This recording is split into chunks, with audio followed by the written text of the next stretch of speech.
Kisah ni datang dari seorang wanita bernama Kak Yati. Dia ni seorang janda tau. Umur lewat dalam 40-an. Tinggal seorang dekat hujung kampung. Ramai lelaki cuba dekati dia. Tapi semua tak kekal. Bila tanya kenapa, mereka kata dia ni bukan manusia biasa. Dan orang kampung mula curiga bila Kak Yati makin kaya. Rumah kayu dia, rumah lama tu, dia tukar jadi rumah batu 2 tingkat. Pelik sebab dia tak kerja. Tak meniaga pun. Tapi tiap kali orang tanya, dia cuma senyum dan cakap rezeki jangan ditolak.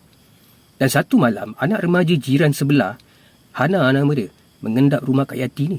Katanya dia nampak Kak Yati berdiri depan cermin, sapu minyak dari botol kecil ke leher dan sampai ke dada sambil baca sesuatu. Dan bau minyak tu hanyir macam daging mentah, kata dia. Yang paling seram, Hana kata dia nampak asap hitam keluar dari bawah dagu Kak Yati tu. Macam ada benda diperah.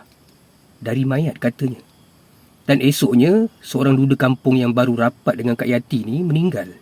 Mulut berbuih, mata terbeliak dan tangan dia mencengkam dada macam kena cekik. Tapi tak ada kesan pun pada badan. Jadi ustaz kampung dipanggil datang kat situ. Dia bawa air ruqyah dan masuk rumah Kak Yati ni. Baru je mula baca, tiba-tiba Kak Yati menjerit. Suara dia bertukar garau.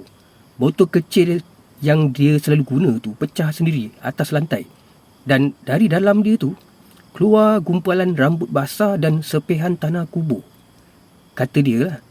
Dan ustaz kata itu minyak dagu. Tapi bukan biasa-biasa.